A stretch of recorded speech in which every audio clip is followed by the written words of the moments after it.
don't remember the various koshas. There is Manomaya kosha, so that's the mind, that's the agitation of the mind.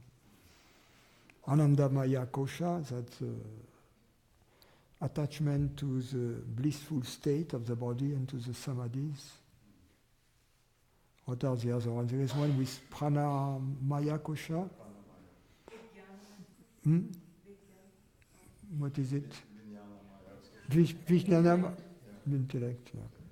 Well, all of that are ways to memorize, and these classifications are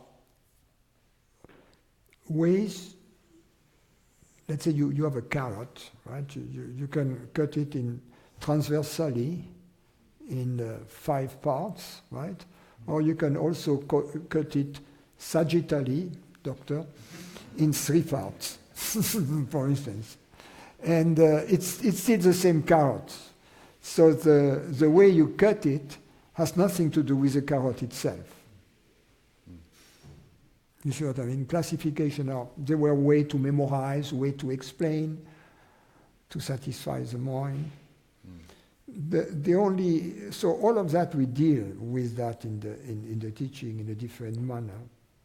The only kosha I find interesting is Anandamaya kosha, that's the last kosha, and that's for people who are on the spiritual path, who for some time believe that what they seek is a samadhi state that will last longer and longer and longer. You see, so that's the illusion that still places them in becoming, and instead of really understanding that which a samadhi state reveals is something which is permanent, ever present, and not something which is vanishing with the state. So, in Buddhists they say as long as there is a distinction between nirvana and samsara, we are still in samsara.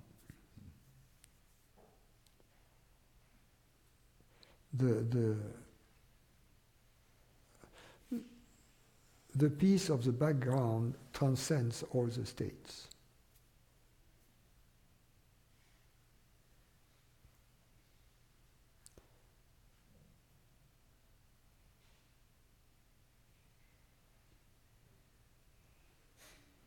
So these classifications have their values in various systems, various schools. They are teaching instruments, if you will, that teachers have used. What is important is to understand that instruments can always be replaced with better ones that are more adapted to the period, to the culture, also to the disciple, to the student asking for clarification. So the best teaching, in fact, cannot be, there is not a method of teaching which is capital M, because the teaching creates itself from moment to moment, out of this place. Tools can be used, but tools are not important. If a teacher used too many tools, I would worry. If there is attachment to the tools, it becomes a religion.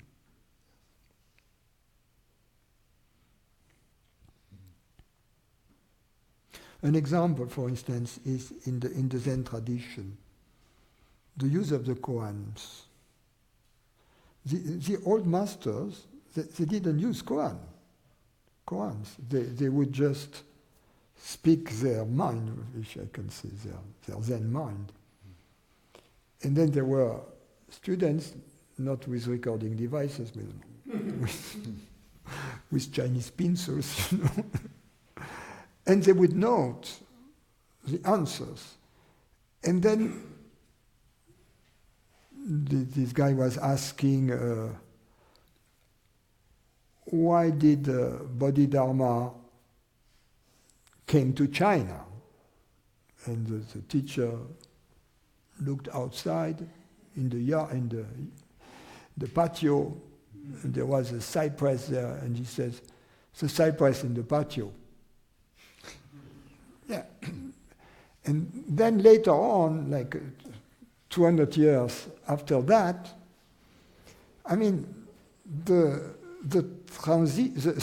real transmission had kind of been lost. And the teacher who was there, he had to teach. He said, what am I going to tell them? And fortunately, he had this book. You know, he was bowing to the book, you know.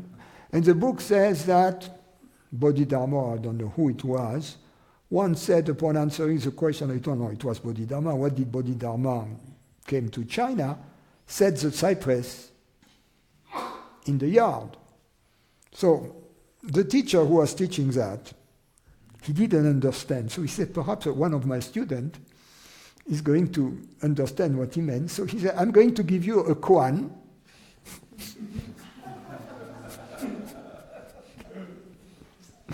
And you are going to meditate on that up until you find the answer. The problem to find the answer to this is that the context is missing. Where is the yard? Where is the cypress? You know, and where is all the rest? So that's an example of when the essence of the teaching gets lost. The book becomes the object of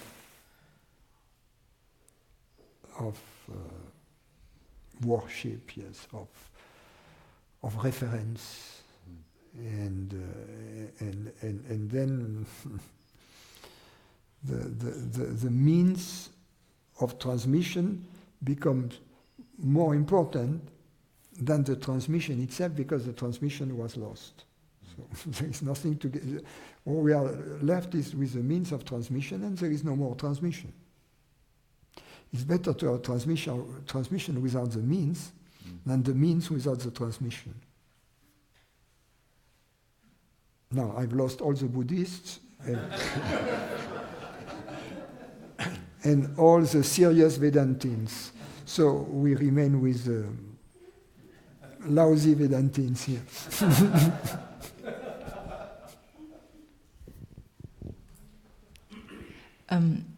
Just staying with the subtle body, or what you were saying about the energy body, and how these exercises, in a way, show how to dissociate the energy body from the physical body.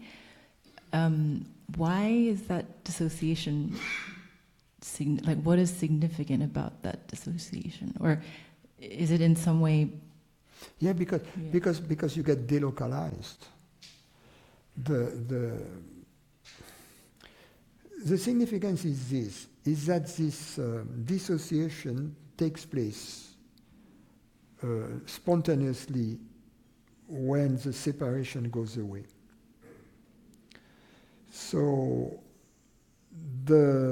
by working on this dissociation, the converse is true. It facilitates the dissolution of the separation. Experientially, the more separate one feels, the more rigid the body, for instance, and the more impossible it is to dissociate the tactile body from the physical body. And for instance, these exercises seem to be completely impossible, completely far-fetched, completely childish and useless and impossible, you see. And whereas in fact, they are not spooky New Agey stuff. You know, they are very clear and easy to achieve. But if there is this sense of localization of consciousness, then they become more difficult. So they are one way to dissolve this sense of separation. They are not the only way. They are skillful means, if you will, that can be used. They are not the only way. Well, I guess I was thinking that even if you can dissociate the energy body, it can still feel like my energy body, But I guess when... Yeah, sure. But then it feels very different, yes. But there is nothing wrong with feeling my body is my body. What is wrong is feeling the universe is not my body.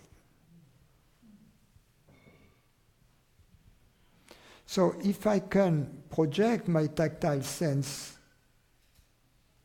into my surroundings and throughout the pieces of furniture and the people who are there, then it goes a long way towards this dissolving this sense of I as consciousness, I'm here. What doesn't get dissolved is the fact that the sensor of these perceiving instruments are localized. That's obviously that remains the case. But I, as consciousness, am not confined to this. That's this plasticity, if you will, of me, or this plasticity of my intimacy, in other words, that is important. To be able to project your intimacy into your surroundings, ultimately. And I guess with the energy body, there's less a sense of borders, like where... Also, yes. Yeah, and even... It's a fuzzy thing. Yeah, and the energy bodies can, even if we think of it as my energy bodies, the energy bodies can kind of touch each other.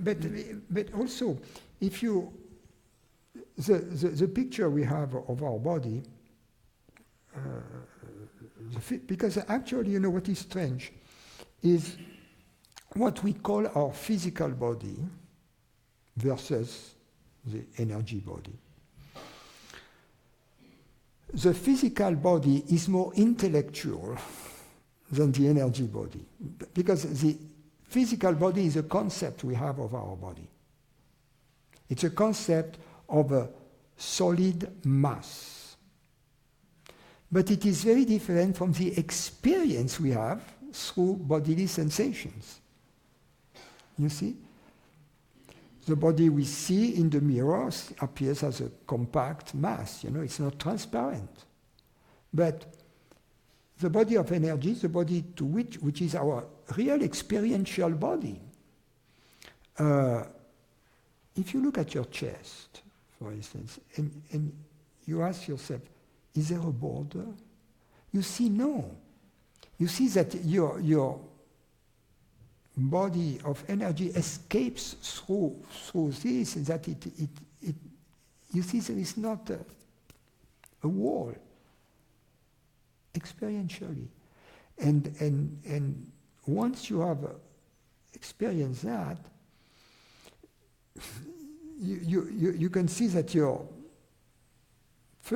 energy body, if you will, is full of holes, if you will, through which the space outside enters and through which it spills around into the surrounding space.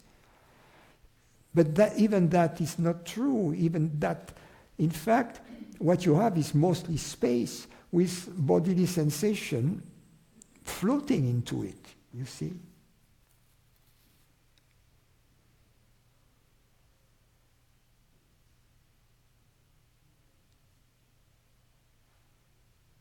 So then what is experienced is that I've lost my body into my surroundings, if you will. My body is everywhere. And that And it could be said, okay, that's very childish, but it is not the moment we understand that this body is very much part of the universe, which will it interacts, and therefore this feeling is much more natural, much more functional, much more organic, if you will, because it is a much better, because it corresponds much better with the symbiosis of the body with its surroundings, with which it constantly exchanges chemicals and information. So although this, what I say, seems childish, if we look at it from an almost scientific vantage point of what is deemed to be the scientific reality of our body and of the world, we see that this way of experiencing our body and its surroundings is more in tune, if you will, with this, the reality of the connection between the body and its surroundings. You know, there is this notion of separate entity is very weird. Because if we look at the cells in our bodies, they also are separate entities, but they are also our body, right? The little white cells, you know, they crawl throughout, and they are hungry, and so they love when we have bacteria, you know, they enjoy it, you know, like the dog here.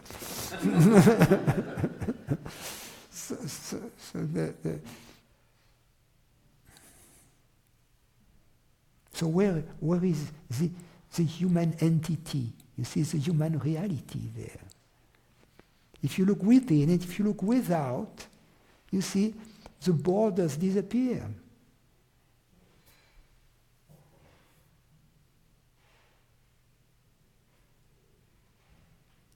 So all the levels, intermediary levels, are not levels of reality.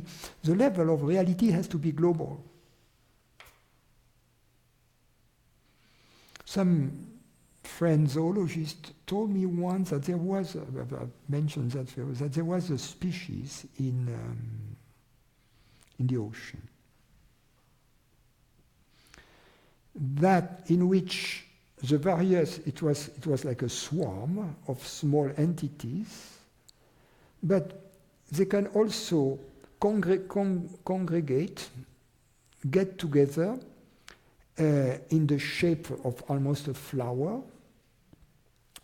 and when a prey would come, the entire thing would close, and various elements in it would fulfill various functions like digestion and so on. So now the question is, are we talking about one single entity, the flower, or about a multiplicity of entities in the swarm? So this notion of an entity which is at the scale of the human being, you see, it's purely intellectual. The real entity has to be global.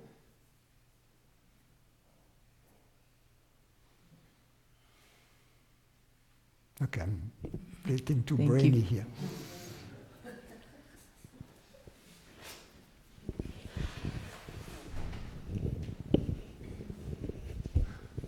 Hey, Francis. There's, during the yoga exercises, like actually for the past maybe 2 days, it's almost like I'm enjoying this sort of transparency permeating the body up until a certain point. You know, and then there's this fear kind of catches, and I don't know, there's like a fear of losing a center maybe, like a fear of maybe dissolving completely, but like there are some core like contractions that I really want to, I don't know, kind of hold on to. And yeah, it was made really clear with, you know, going into the stretches and kind of trying to release the, how do you say, the antagonistic tensions. I think that's when I felt it the strongest. But yeah, I was wondering if you had any advice on, if that comes back, like what to... Let the fear eat you alive. That's all. Oh, that's it.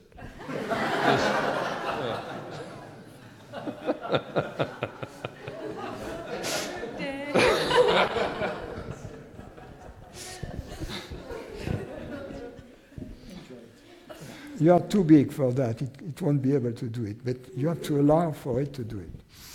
I'm sorry, what was that? You are too big for it to do it. Mm. But you have to allow for it to do it. Mm.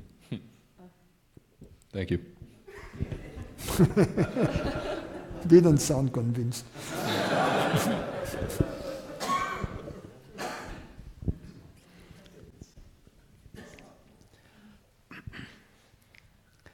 So, Francis, from the previous conversation, yesterday when we were doing that extension, the question came to me about is there a center that remained as the body was extending beyond borders? And from that conversation we had just now, I was wondering whether it would be accurate to say that it is consciousness that's dissolving its belief in the solidity of a body. What consciousness? Is it consciousness that is when we say we are dissolving the solidity of the body? Is it consciousness that's doing that, that's dissolving the solidity of its belief in solidity of this body? And if so, also, can consciousness be a doer? Be at? A doer, doing. Oh yes. Consciousness actually is the only doer there is. So if you ask yourself the question, is it consciousness that does that? The answer is always yes. And if you ask the question, is it something else than consciousness that does that? The answer is always no. So then you have I've answered a lot of questions.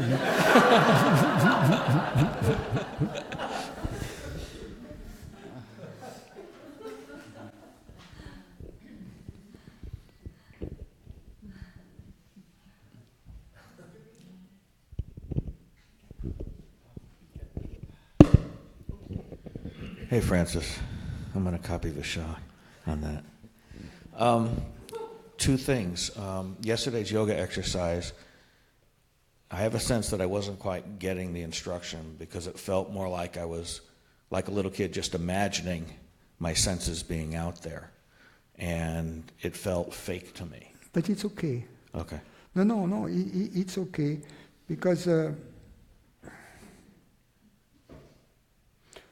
what matters actually is to try to do it the best you can with innocence, and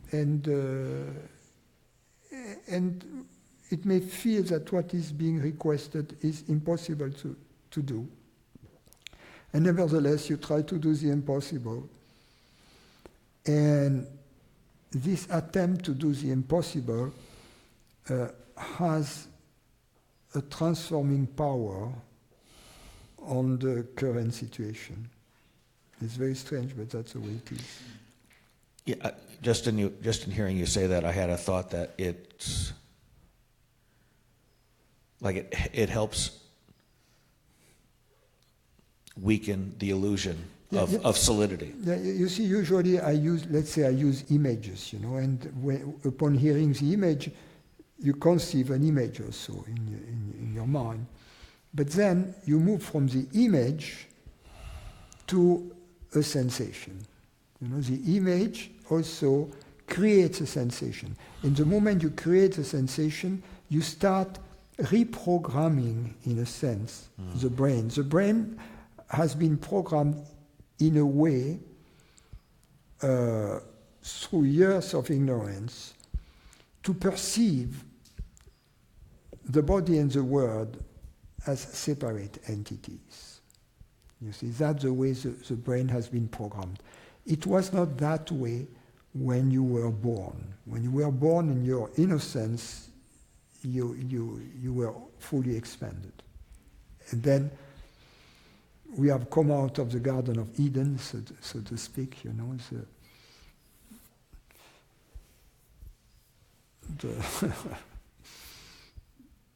the green paradise of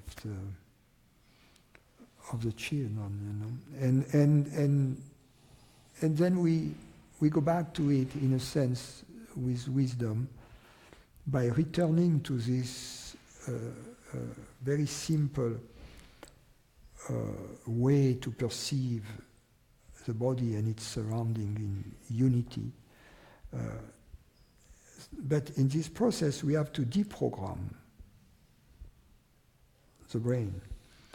And the way the brain gets deprogrammed, there are two ways, basically. And for that we have to understand how it gets programmed. The brain gets programmed through repetition. Once we teach the brain how to repeat a certain pattern, then it goes on automatic. For instance, that's how we have learned how to speak or how to drive a vehicle. Now we don't think any longer. If you remember the first time, you were really making sure.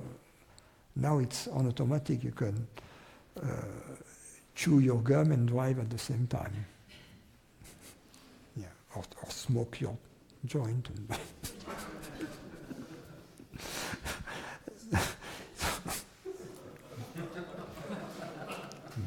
I'm bad. Bad. And then I'm going to go into trouble if that's... So one way the brain deprograms itself is by avoiding repetition. If you avoid the repetition of a pattern, then gradually it will tend to repeat itself less and less and less. And the other way is through replacement. You replace a pattern that you want to deprogram with a new pattern that you will trigger in the same circumstances. In other words, you substitute a new pattern. So that's how this visualization works. Now, the new pattern may not be the natural pattern being this organic way of perceiving our surrounding as being part of our body. But there can be stepping stones towards that end. So for instance, if you project, for instance, the image of the front part of your body, you know, like you project, you visualize it like you have a huge chest, a huge belly, and you visualize that it touches the wall in front, and that you feel the temperature and the texture of the wall. All of that is bullshit, right? All of that is, of course, impossible. But nevertheless, this is a new pattern that you superimpose onto the old pattern, and which is closer to the goal of non-separation than what you had before. You see? So then, it enables already the dissolution of the old pattern. And then what happens? You want, all of a sudden, as you do this kind of experiment of reprogramming, you won't necessarily experience the new organic way. But if you do that, one day, let's say, unexpectedly, you are walking in the street or you are having your lunch, and you notice that, oh, something has changed in the way I perceive my surroundings. And a separation has disappeared. You know? And perhaps this state is not going to stay. It's going to apparently vanish again, but then it will reappear, and at some point it will be always there as your default state. So that's in other words, the result of this deprogramming and reprogramming, you don't get it necessarily as you do the work. You get it during the rest of the day or after some time, and by observing that something has changed in the way you relate to your surroundings. And that it's more harmonious, it's less separate, you feel love, you feel beauty, etc.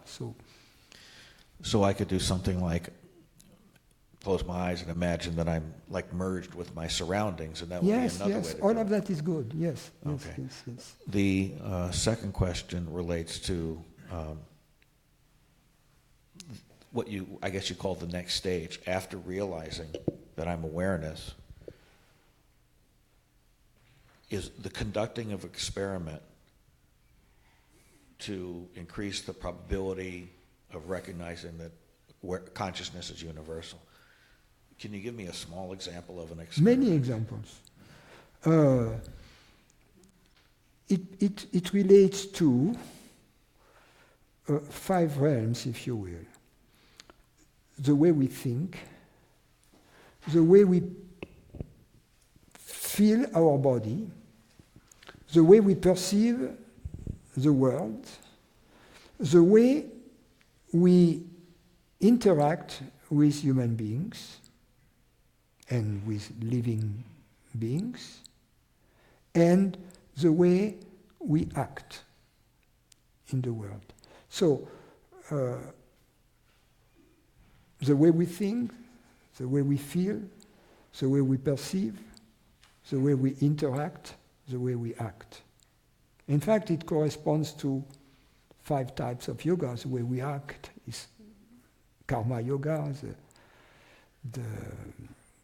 The way we interact is the yoga of love. The way we think is the yoga of knowledge, etc.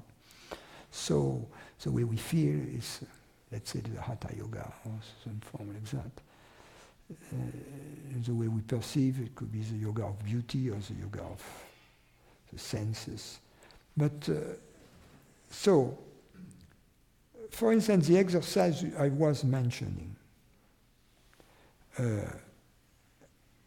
it is about changing the way we perceive the world and the way we feel also our body.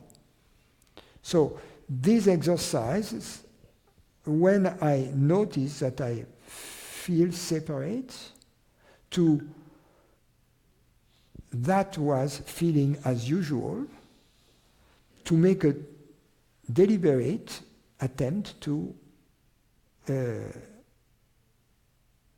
eliminate this sense of separation, to switch to the non-separate mode. That has to do with how I feel and also how I perceive. They are both kind of intertwined, right? Because, in fact, the sense of separation is also a feeling that I am here. So it's difficult to dissociate both. But to dissolve the feeling I am here, we can use two elements. First, to look at the feeling I am here and know that I am in fact the space in which this feeling appears. And the other way is to project I am already there. So I'm not just here. You see, these are two aspects.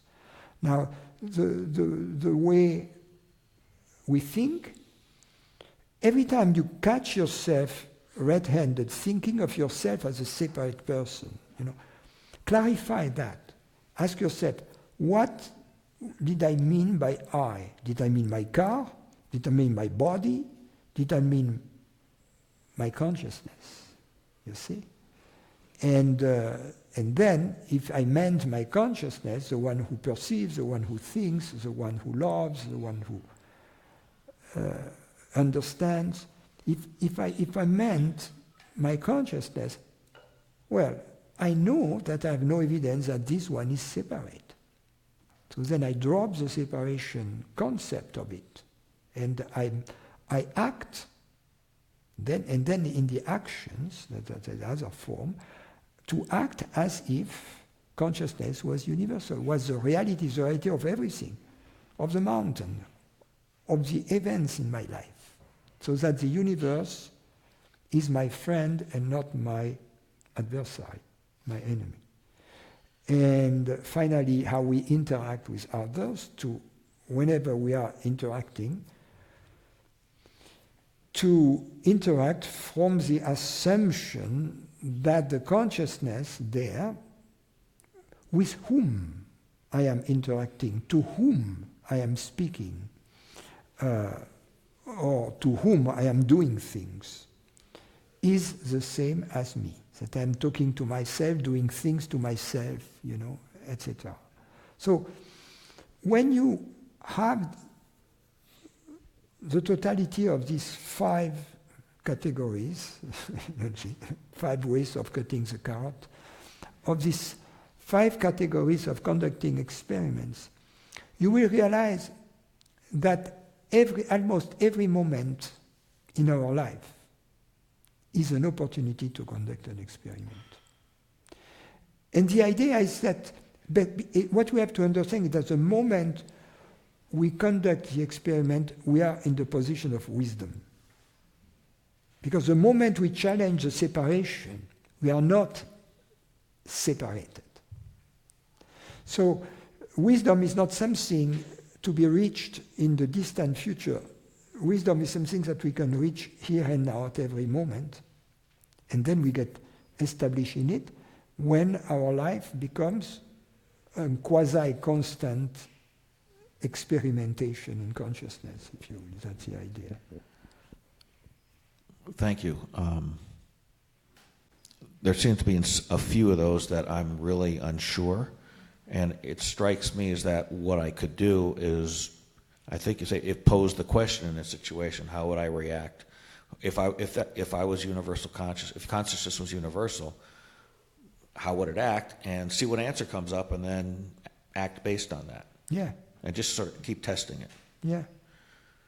So when somebody cuts me off driving, it's okay, if consciousness is universal, how would it act? Yeah. And it translates into the small aspects of our life. I was telling at the table the other day a story with my teacher when we were buying food at the farmers' market in Nice. And it was past 12 p.m. and the market was about to close. And there was this lady selling melons, and she had a lot of melons left. And my teacher asked her how much a melon, and she said, let's say, $1 a piece. And he says, okay, I give you $5, you give me 6 melons? And she said, sure, and she had a big smile. So, and then we went away, and he said, see, Francis, a good deal is one that makes both parties happy. You see, it's a small thing in life, but you see, it has remained with me, because even a small thing contains a lot of truth and of love, because he understood the situation of the lady, right? And she, melons, you cannot keep them forever, and they were just ripe, perfect. and she was very happy to get rid of those, and he was happy to, I guess, to teach me a lesson. Thank you.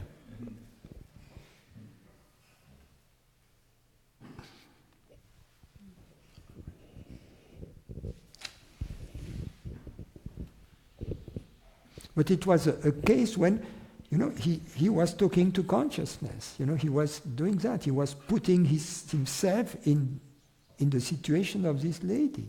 You see, he knew he was making her happy, and at the same time giving her the elegance of making us a gift. You see, it was very beautiful. As a follow-up, would you say then that running any of these experiments could give us the resolution to just about every problem, or when we feel stuck or confused, except for maybe skill or technical expertise?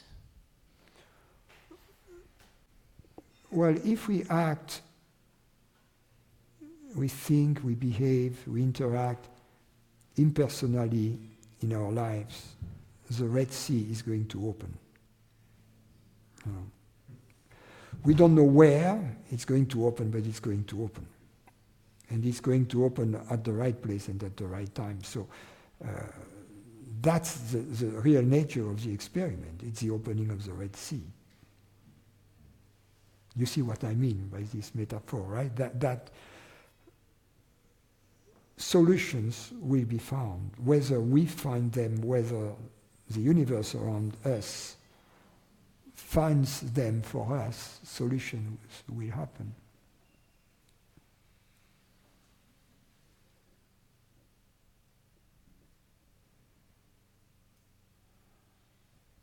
Because the nature of the experiment is what happens when we act impersonally, or when we think, feel, interact, etc., impersonally. What happens then? We cannot say ahead of time, we cannot know what is going to happen, because we'll be always surprised. But what happens then will be part of the accumulation of evidence. So it sounds like one of the tricks is to stay open, to just continue to stay open to... But what is important also is to do it not for the sake of finding a solution, but for the sake of truth. And that's a very important point. Because that would be a total misunderstanding to try to use what is said here as a technique, as a New Age technique to reach something, because then you would be disappointed. What is said here is just to reach happiness, not to reach things, not to reach events, just to reach peace. And the goal has to be just that. Not to get money, not to get a job, not to find a solution to this or that problem. Because then it's not going to work. So that's a cautionary statement which is extremely important. We are not in the New Age business of manipulating the universe here.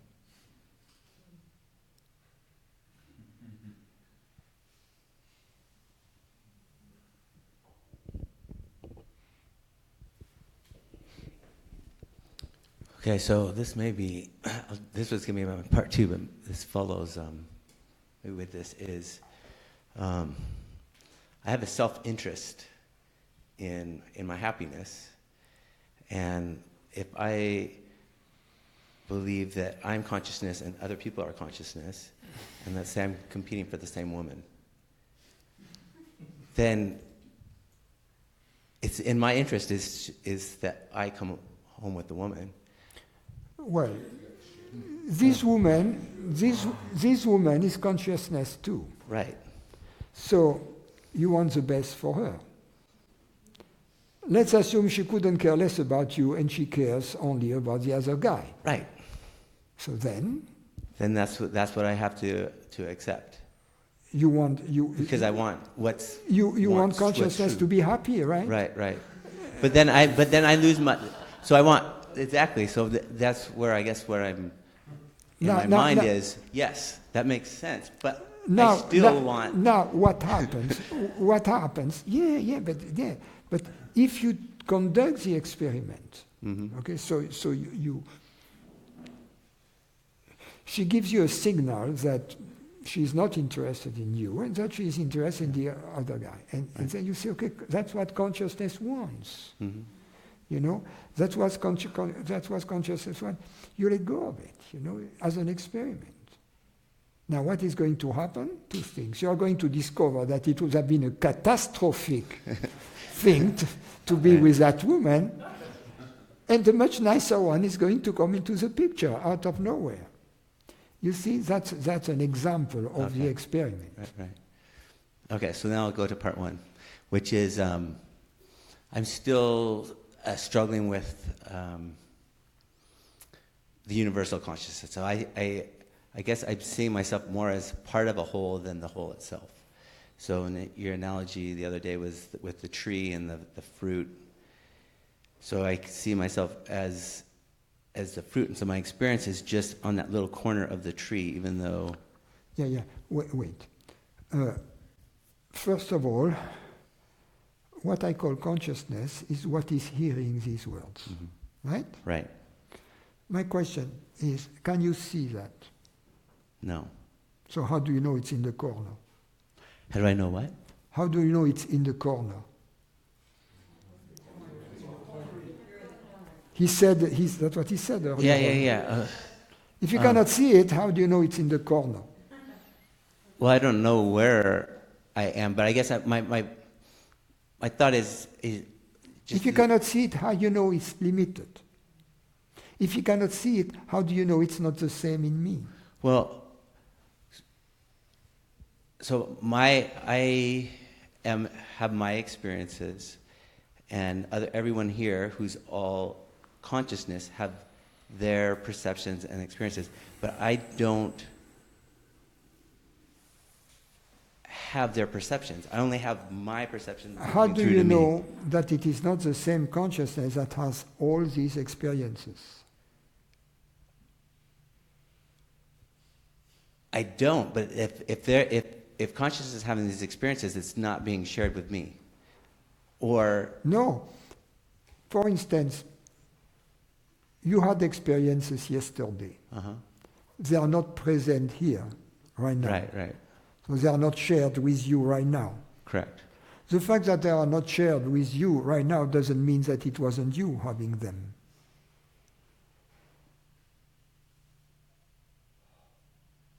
Can you say that again, please? Okay, I say that again. You had experiences yesterday. These experiences, they are not present right now. They are not shared with you right now. The fact that they are not shared with you doesn't imply that it wasn't you having them.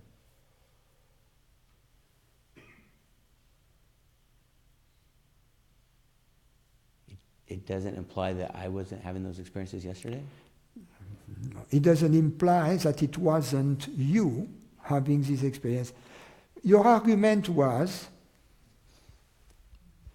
the fact that I'm not sharing, apparently, the experience of other people implies that I'm not having them.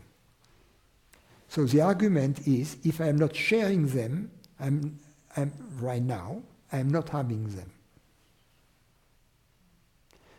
So I use an analogy to show you that the fact that you are not sharing them doesn't mean you are not having them.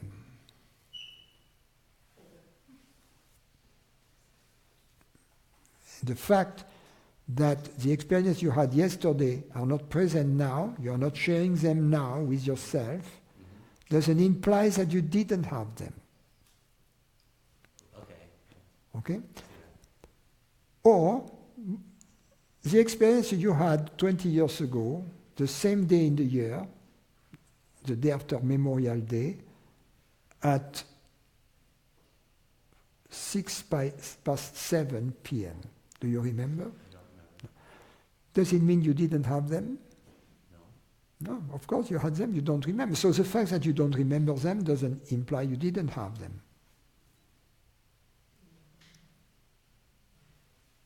True, but...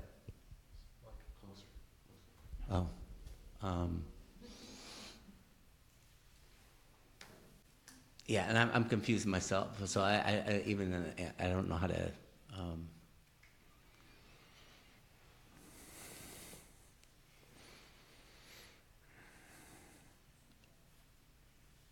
I'm just trying to fathom how everyone is Well, I'm thinking like the waves of the ocean. Yeah, from the vantage point of the mind cannot figure that out. Mm. Because the mind is so small and consciousness is so big. All the mind can do is to be open to the possibility that consciousness is bigger than the mind. But the mind cannot fathom or picture consciousness. But the mind can be open to the possibility, nevertheless, that its own reality is bigger than the mind. Consciousness is the reality of the mind. The mind is made of perceptions.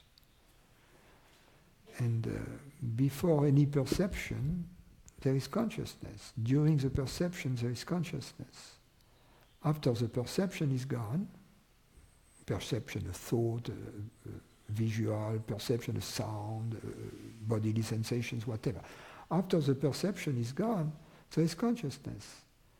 So really, the reality of the perception is consciousness, you see. So the reality of the mind is consciousness. But the reality of the mind can be much bigger than the mind.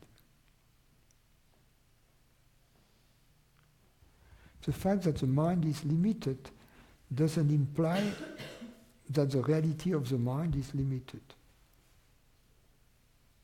The fact that the wave in the ocean is limited doesn't imply that the water the wave is made of is limited by the wave. The water is in the wave, but it is also in all the waves, and it is also in the depths of the ocean where there are no waves. Similarly, the consciousness is in the mind, or the mind in fact is in consciousness, but perceives all minds, and also there is much deeper presence besides minds.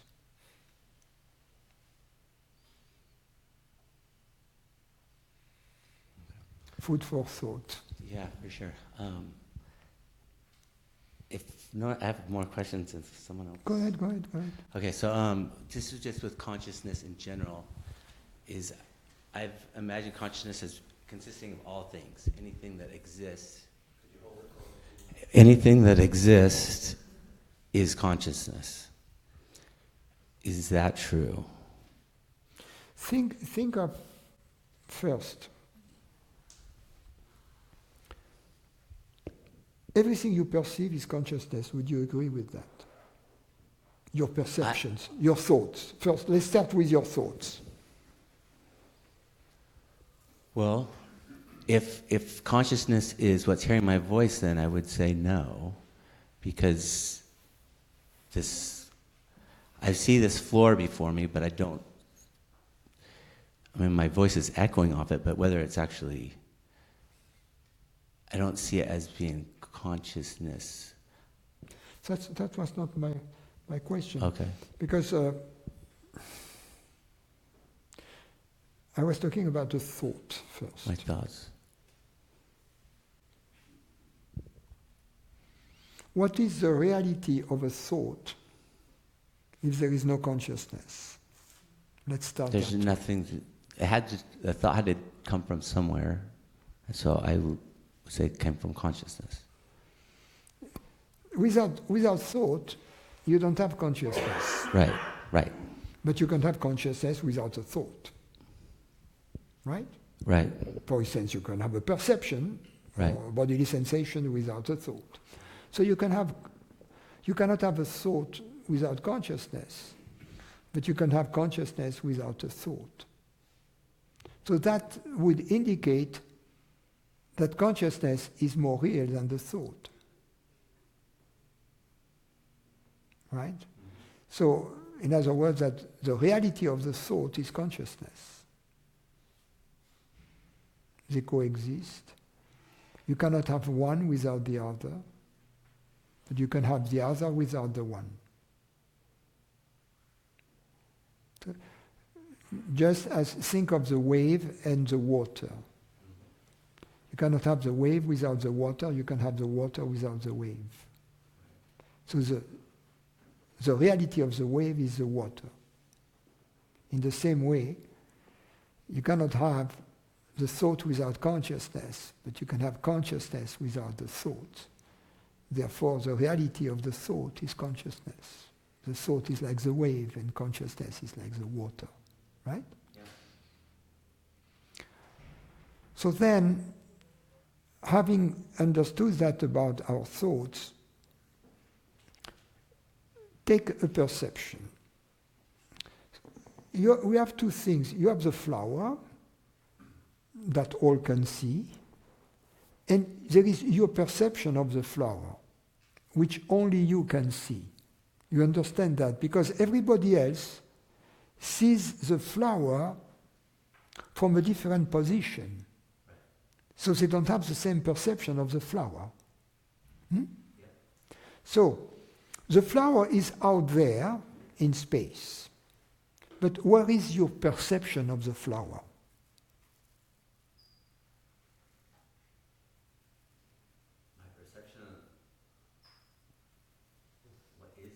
Where is your perception of the flower? Yeah, would you agree that it is in the same place where the thoughts are? Yes. Meaning, since the thoughts are in consciousness, right? So, in fact, your perception of the flower is like a thought. Because before you have the perception, where is it? It's non-existent. Right? After you have the perception, where did it go? It's non-existent any longer. And during the presence of the perception, you have just consciousness, which shows that, in fact, our perceptions, the sounds, the visual perceptions, everything we perceive from the external world, are like thoughts. Okay? Therefore, as we have seen in the case of thoughts, their reality, their true nature is consciousness. Our perceptions, not the flower out there. Huh? Our perceptions are made of consciousness. Same thing about our bodily sensations, made of consciousness. Does that include emotions? Look at what is an emotion.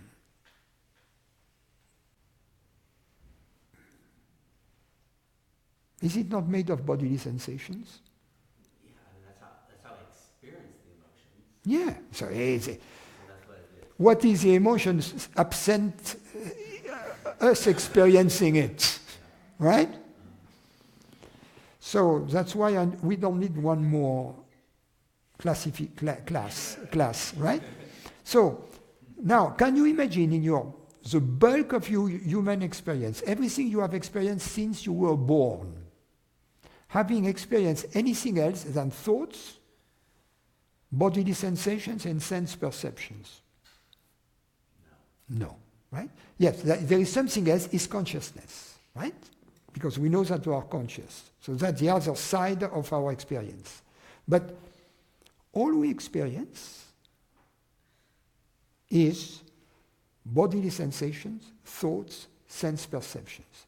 And what we have just discovered is that, in fact, they are made out of consciousness, the other side. So everything that seems to be diversified, on one hand, consciousness, on the other hand, the troika of, that's for the Russians, the troika of the sense perception, bodily sensation, and thoughts have been reduced to one, consciousness. In fact, our human experience is made of consciousness, and of consciousness alone, nothing else than consciousness. Now, regarding the flower out there, and the other people, and the mountains, and the universe, right? There are two possibilities. Either they exist only as appearances in consciousness, in other words, as perceptions, or they have an existence which is independent from perceptions. If they appear only as perceptions, then everything is consciousness. The flowers are consciousness. Now, if we assume that the world, the physical world, exists independently from its being perceived, right? Nevertheless, in this case, it has a reality of its own, if you will. But now, we have two realities, because we know consciousness to be real as an experience, right? So we have consciousness, a perceiving reality, and we have the universe, which is a reality that we perceive, right? In order for this perception to be real, it requires an interaction between the perceiving reality, consciousness, and the perceived reality, the universe, the physical universe. In which case, that requires that they both be included in a bigger reality, because you cannot have two interacting elements without them belonging to a same reality, to a same universe, to a same reality, if you will. So the perceiving reality, consciousness, and the perceived reality, the physical universe, has to share the same common reality. But since consciousness is a perceiving reality, is a reality that perceives, and that's the point, it has to be this ultimate reality. So for perceiving to truly take place, that which perceives, the reality that perceives, and the reality which is perceived have to be the same reality. So I've been brainy enough. Enjoy the dinner.